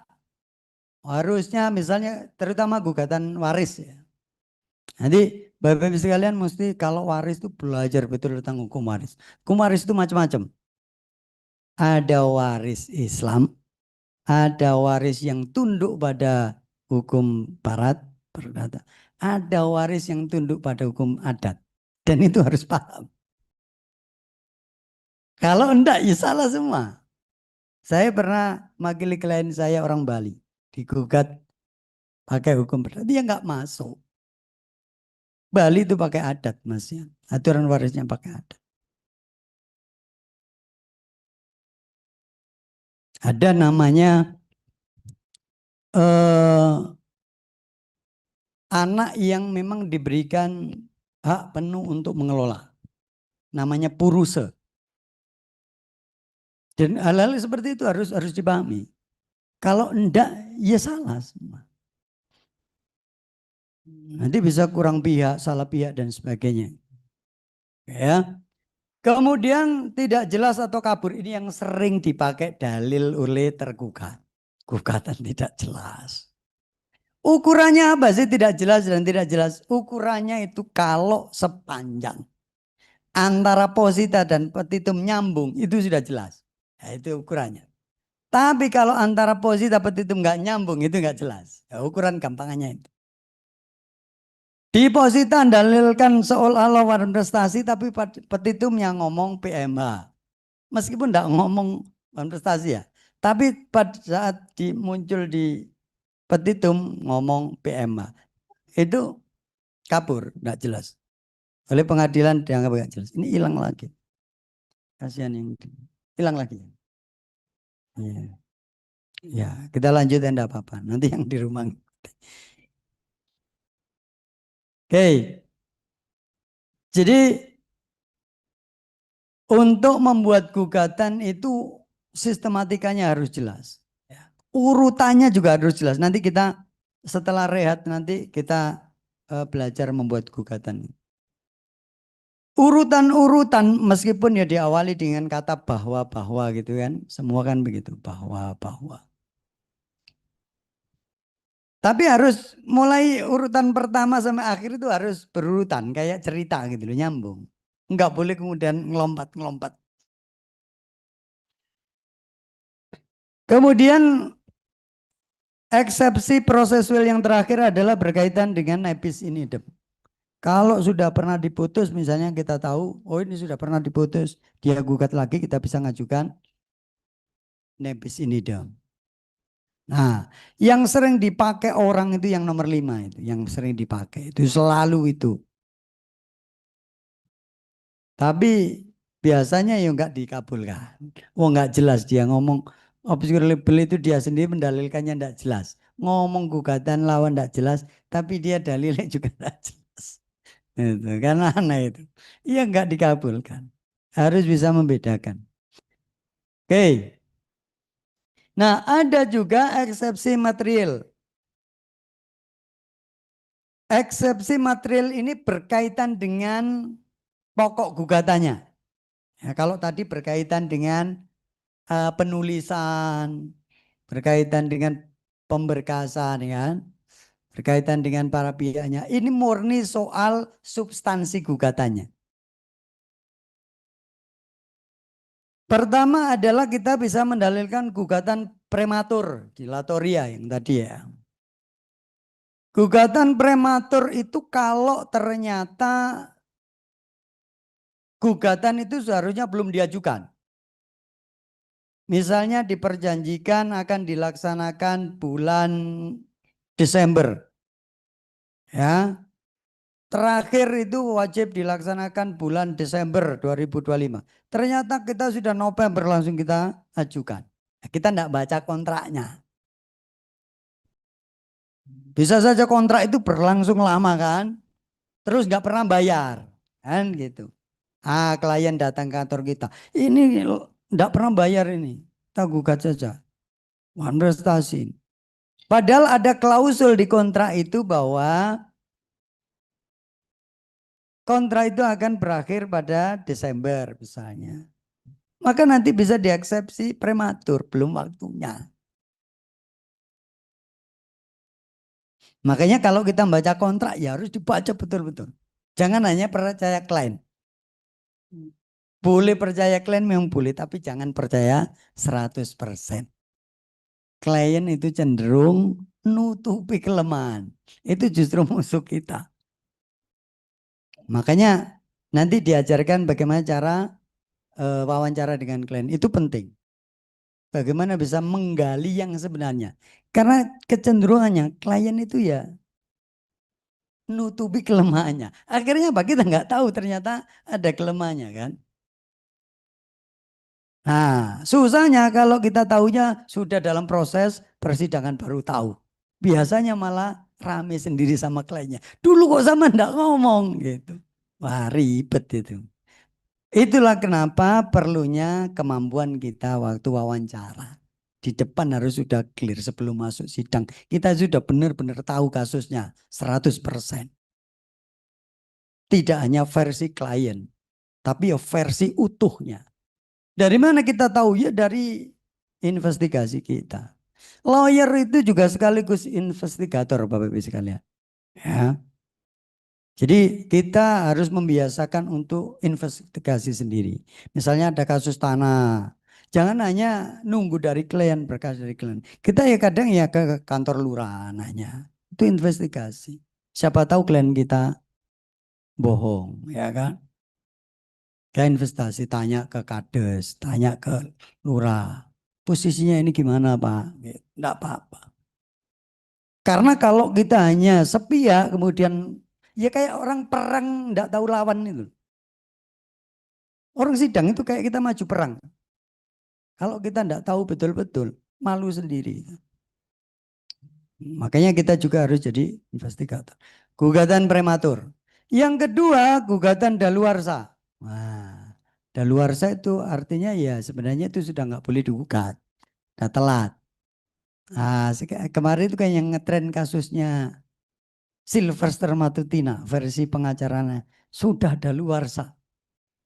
Saya nggak tahu dia membaca undang-undang apa enggak. Makanya kemampuan teman-teman memahami aturan hukum itu juga sangat penting. Kalau enggak ya salah. Apalagi berpendapat. Nah, terus pendapatnya salah.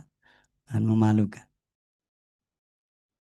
Menurut teman-teman, daluarsa enggak itu Sylvester Matutina? Ya? Halo? Oke, nanti dipahami saja ya. Karena kalau salah kita itu salah memahami aturan hukum, salah memahami, itu ya salah semua. Teman-teman nanti bisa melihat eh, membaca buku saya ya, penafsiran hakim. Itu bisa di-download di internet. Judulnya penafsiran hakim dalam sengketa kontrak. Nah, bisa di-download gratis. Itu banyak kasus-kasus sengketa kontrak yang saya masukkan di buku saya itu. Termasuk kasus Bank Senturi itu ada di situ. Oke, kita lanjut. Yang ketiga adalah gugatan perkara yang sama masih dalam proses pemeriksaan pengadilan, litis pendentis. Jadi kadang-kadang itu orang gugat, sudah jalan sampai kasasi gugat lagi dia. Itu ya ada. Gugat lagi dia. Meskipun dengan model yang berbeda. Tapi perkaranya sama, pihaknya saja dikurangi. Kadang-kadang ada begitu. Ada yang gugat bukan dia, tapi satunya lagi gitu gugat. Tapi substansi perkaranya sama, materialnya sama. Kita bisa ngajukan eksepsi litis pendentis namanya.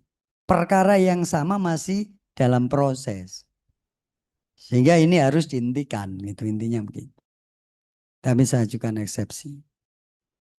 Kemudian yang terakhir adalah eksepsi one prestasi atau adimpleti contractus.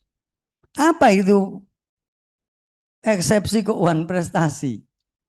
Itu maksudnya ada penggugat yang mendalilkan klien kita one prestasi gitu.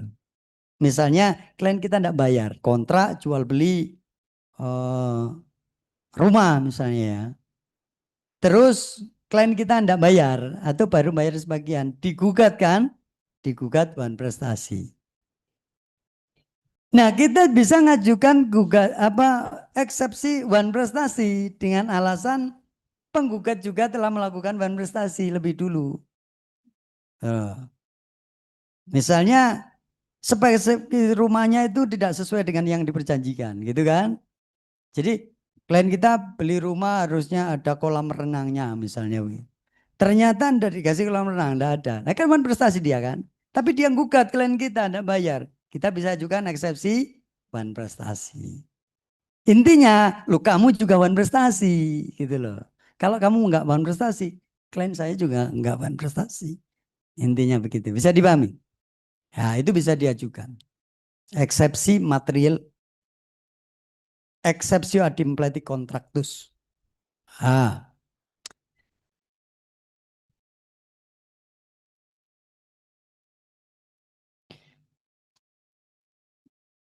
Nah, Bapak Ibu sekalian, khusus eksepsi berkaitan dengan kompetensi absolut, ya, kewenangan pengadilan yang mutlak berkaitan dengan substansi perkara, itu nanti akan diadili lebih dulu. Jadi kalau ada kompetensi absolut, itu nanti hakim akan mengadili lebih dulu. Akan diputus nanti. Makanya ada putusan sela. Tapi kalau tidak ada kompetensi absolut, tidak ada putusan sela. Jadi begitu nanti muncul ada eksepsi absolut, nanti hakim akan mengadili lebih dulu. Apakah dia berwenang apa enggak nangani. Nanti akan dibacakan putusan sela. Jadi setelah jawaban nanti hakim kemudian membuat putusan. Putusan namanya putusan sela. Oh ternyata ini saya tidak berwenang, ya sudah selesai perkara, buyar. Tapi kalau hakim menyatakan, oh saya berwenang ini, kewenangan saya tetap berwenang, jalan. Ya. Itu khusus kompetensi absolut. Kalau kompetensi yang lain, itu nanti dibahas bersamaan dengan pokok perkara.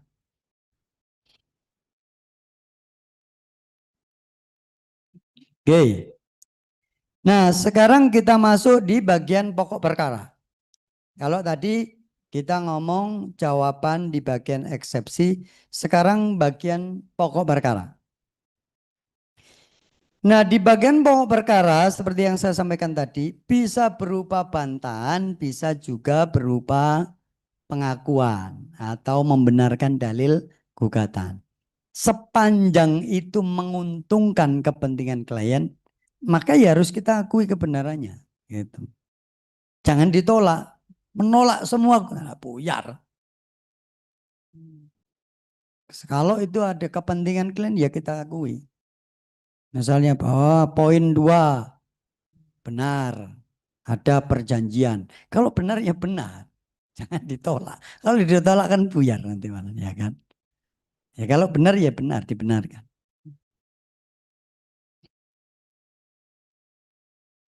Nah bantahan pokok perkara itu harus membantah semua dalil, jangan sampai terlewat. Misalnya sitanya itu ada 10, ditanggapi semua 10. Jangan hanya menanggapi 1, 2. Karena begitu tidak kita tanggapi dianggap kita membenarkan. Itu yang harus diperhatikan ya. Jadi kalau ada 10 posita, Anda tanggapi semuanya. Poin 1, poin 2, poin 3, Anda tanggapi. Apakah mau ditolak atau diterima, itu harus ditanggapi. Karena kalau tidak ditanggapi dianggap membenarkan. Jadi harus ditanggapi. Kadang-kadang cuma menanggapi ditolak, nggak jelas. Nah juga yang harus diperhatikan Bapak Ibu sekalian, ketika kita mau membantah atau mengakui itu harus didasarkan pada alat bukti yang kita punya. Kita punya nggak alat bukti? Jangan hanya nolak kemudian tidak ada alat buktinya. Nggak dipertimbangkan nanti sama hakim. Jadi kita waktu nolak, karena apa? Gugatan dan jawaban itu nanti akan diverifikasi dengan alat bukti kita gitu. Kalau tidak punya alat bukti, ya tidak dipertimbangkan, percuma. Ya. Nah juga pada saat membuat jawaban itu jangan kemudian membuat kalimat yang justru itu menguntungkan lawan. Ya. Menguntungkan penggugat misalnya. Kalau kita di posisi tergugat. Kenapa? Karena kalimat yang kita bangun, kita buat di dalam jawaban itu menjadi pengakuan di depan pengadilan. Itu yang harus diperhatikan. Kalimat-kalimat yang kita tulis itu menjadi pengakuan di depan pengadilan. Dan kalau pengakuan diberikan di depan pengadilan itu menjadi alat bukti yang sempurna. Jadi kalau nulis kalimat, kata-kata hati-hati. Karena itu menjadi alat bukti yang sempurna. Nah, lawan tidak perlu. Sudah nyari bukti. Karena tulisan kita dianggap alat bukti yang sempurna. Pengakuan di depan hakim. Hati-hati. Ya. Oke. Nah, kemudian kita masuk di gugatan rekonvensi. Jadi tadi ada dalam eksepsi, dalam pokok perkara, sekarang dalam rekonvensi. Nah, rekonvensi itu merupakan gugatan balik. Ya, kita bisa menggugat balik. Misalnya kalau klien kita ternyata juga dirugikan, itu tadi misalnya, maka kita bisa menggugat balik, minta ganti rugi. Karena seharusnya dibangun kolam, enggak dibangun kolam. Misalnya. Kita bisa gugat balik dia. Dia gugat, kita juga bisa gugat balik. Sesuai, tentu saja sesuai dengan fakta-fakta dan bukti yang ada. Ya. Nah, di dalam praktek pengadilan itu memiliki kecenderungan untuk mensyaratkan koneksitas antara konvensi dan rekonvensi. Jadi nanti gugatan kita itu disebut rekonvensi. Gugatan asal itu disebut konvensi. Jadi nanti pada saat pembahasan soal gugatan rekonvensi, nanti klien kita itu menjadi penggugat rekonvensi garis miring tergugat konvensi, gitu nulisnya. Ya. Begitu juga penggugat itu nanti jadi tergugat rekonvensi garis miring penggugat konvensi itu. Jadi namanya harus diperhatikan. Jangan tetap tergugat. Posisi kita sudah jadi penggugat rekonvensi garis miring tergugat konvensi. Nah, itu harus jelas. Ya, kadang-kadang itu enggak, jadi tetap ditulis tergugat. Kan enggak jelas, nanti malah di eksepsi enggak jelas. Posisi ketika masuk di area gugatan rekonvensi ini juga harus kita ubah. Penyebutannya juga berubah, kita sudah. Enggak boleh tetap jadi tergugat. Ya. Nah, ada koneksitas itu maksudnya ada hubungan. Maksudnya kalau tadi ya misalnya sengketa rumah, ada kolam renang itu kan hubungan ya. Masih hubungan. Enggak boleh kemudian tidak ada hubungan. Misalnya digugat soal rumah, kita gugat soal barang yang lain. Enggak boleh, enggak ada hubungannya. Ada memang dua transaksi. Transaksi soal rumah misalnya. Terus ada transaksi jual beli mobil misalnya. Itu kan berbeda. Enggak boleh kemudian kita gugat rekonvensi soal jual beli mobil, enggak boleh. Bisa dipahami ya? Harus ada koneksitas di yang digugat pertama itu. Kalau itu menggugat kaitan dengan rumah, ya seputar rumah itu.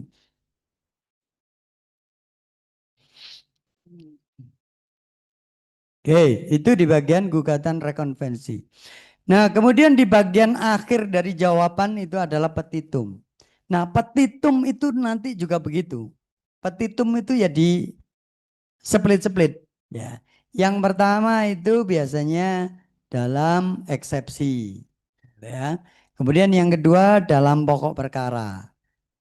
Berikut dalam rekonvensi. Gitu. Ya, itu urut-urutannya begitu. Nanti lainnya bisa dibaca ya. Ternyata ini waktunya kok enggak nutut. Nah, kemudian masuk setelah kita membuat gugatan, kita siap nanti masuk sidang berikutnya pembacaan jawaban. Nah, di bagian sidang pembacaan jawaban ini ya dalam proses perdata ya cuma nyerahkan saja.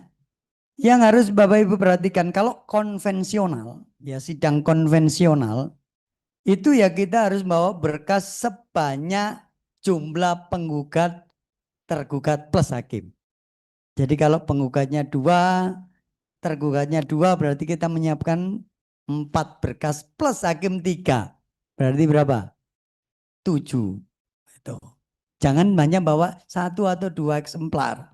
Nah, diomeli hakim nanti. Dianggap enggak pengalaman. Itu kalau konvensional.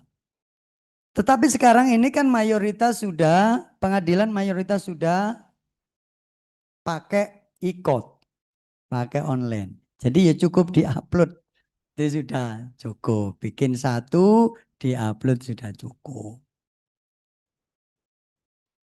Ya. Oke. Tapi ada masih di daerah-daerah itu yang belum punya e-court, tidak ada. Masih konvensional.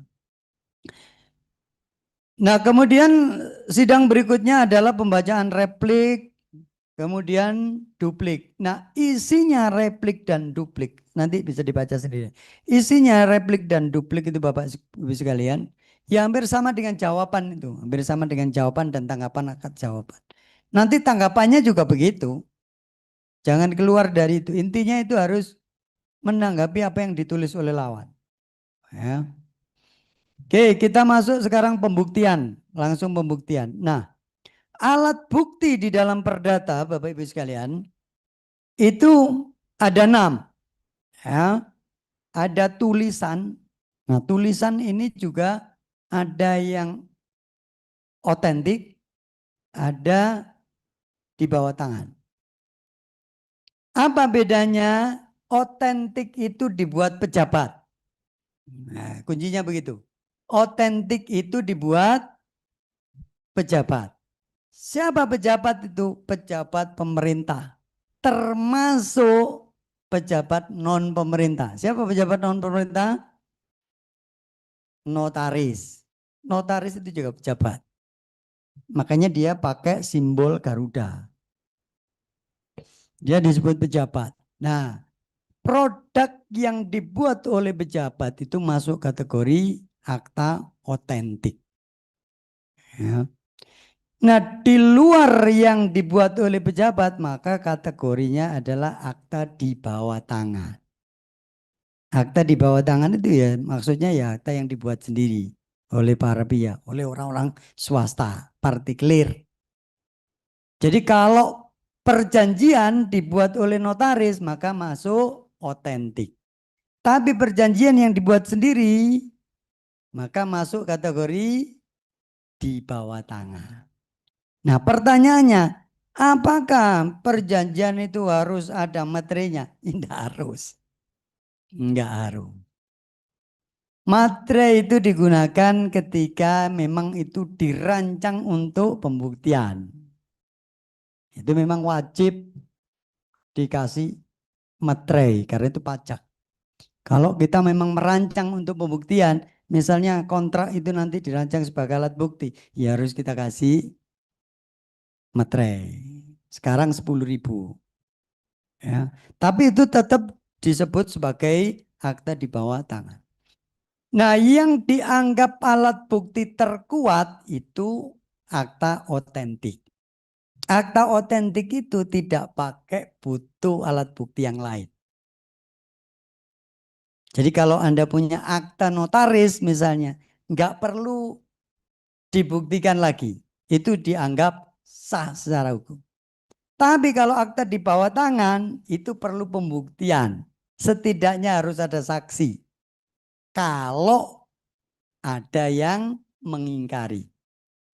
Tapi kalau tidak mengingkari, dua-duanya mengakui, ya menjadi bukti yang kuat.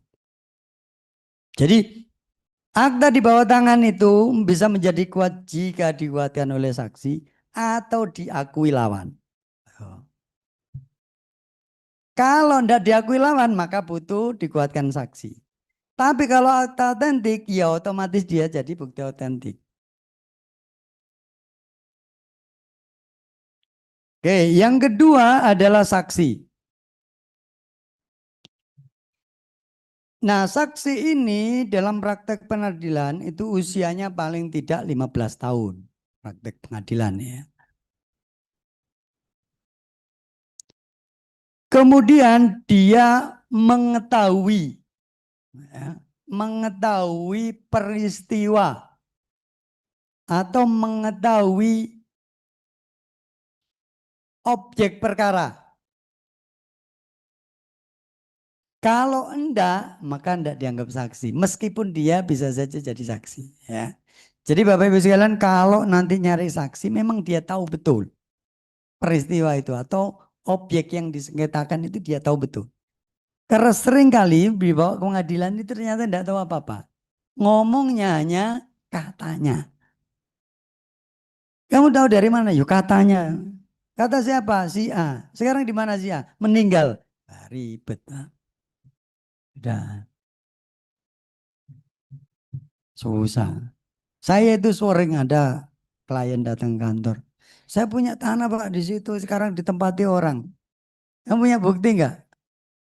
Hilang Pak buktinya. Ada saksi ada. Besok bawa. Bawa lah orang tua gitu sudah. Bapak tahu tanahnya itu tanah siapa? Tanahnya bapaknya ya dulu. Bapak tahu waktu beli atau enggak tahu. Enggak tahunya apa? Ya dia pernah ngerjakan di situ. Ngerjakan kan belum tentu pemilik. Bisa saja nyewa kan. Ya susah. Bawa ke pengadilan ditanya lawan ya buyar. Maka harus dipastikan kalau kita mau menghadirkan saksi. Itu dipastikan, ditanyai betul. Dia tahunya apa? Kalau enggak tahu, ya enggak usah dibawa. Enggak tahu, nanti malah melemahkan kita. Oke ya, saksi. Saksi itu yang mengetahui. Atau mendengar setidaknya. Kemudian yang ketiga persangkaan. Nah persangkaan ini murni prerogatifnya hakim. Karena hakim di Indonesia ini diberikan kartu sakti namanya keyakinan hakim. Nah itu kartu saksinya hakim. Karena memang sistem pembuktian di Indonesia itu pakai teori negatif weightless. Ada yang tahu negatif weightless? Ya?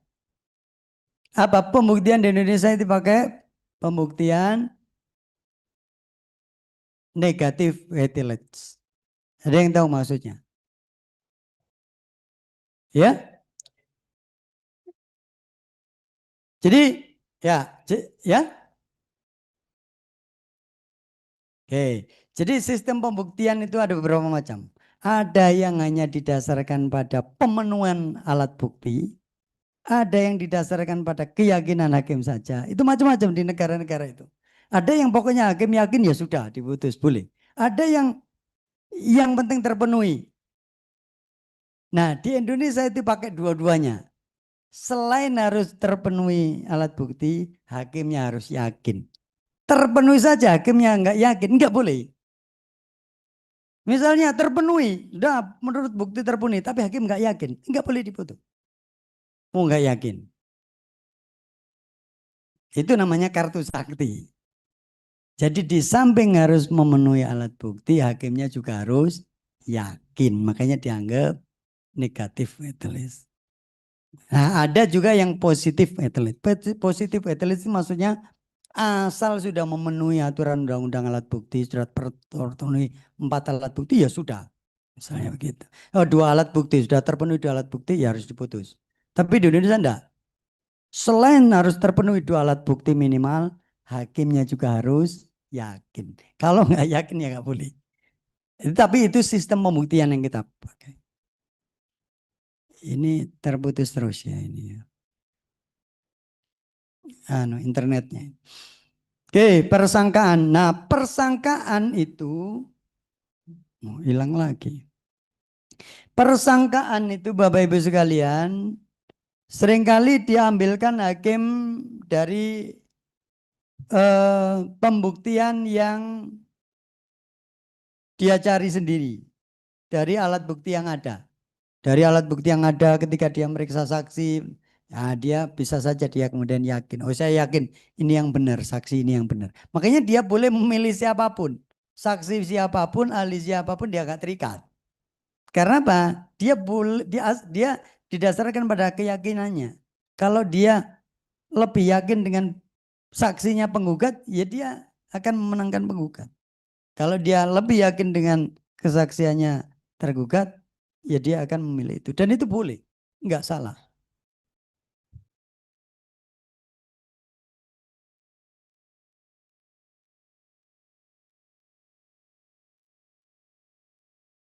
Nah ini saya mohon maaf ini jaringannya agak error jadi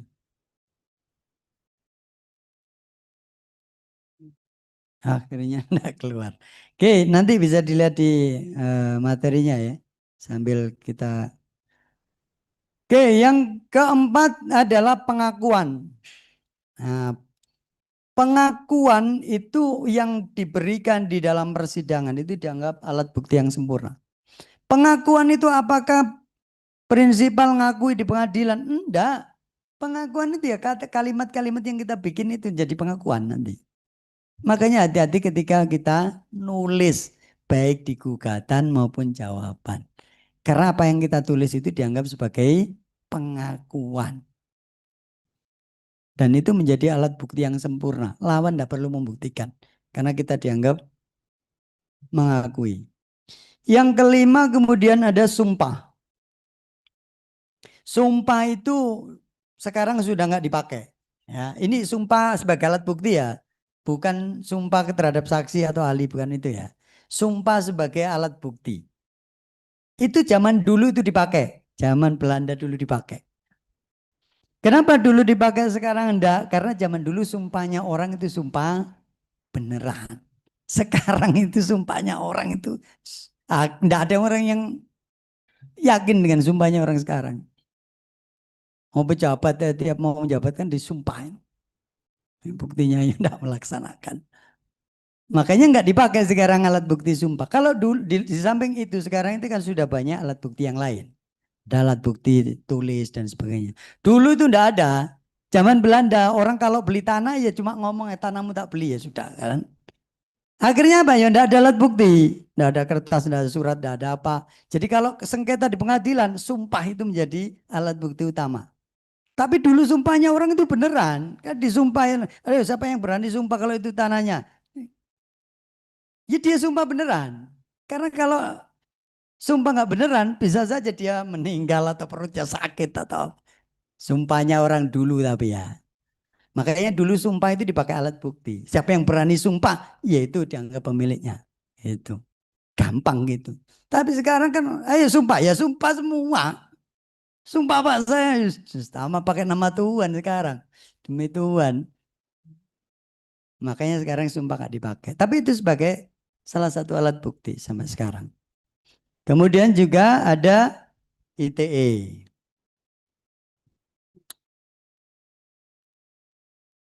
Nah, kita habis ini waktunya. Oke, nanti ada beberapa yang mungkin kita lanjutkan setelah rehat. Ada pertanyaan sebelum tutup? Barangkali ada pertanyaan. Sebelum rehat. Sudah ngantuk? Barangkali ada pertanyaan, Atau silakan. nanti setelah rehat ya. Iya, monggo, monggo. Oh nanti. Ya, yes, oke.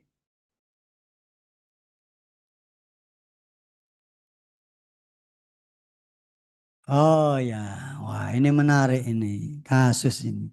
Ada uangnya ini. Boleh, boleh, boleh. Oke, Bapak Ibu sekalian, saya kembalikan ke moderator dulu, ya, Mbak. Baik, karena waktu sudah menunjukkan pukul 12, sesi 1 tentang terkait hukum acara perdata saya nyatakan ditutup. Kita akan ketemu lagi setelah 40 menit jeda isoma dan break.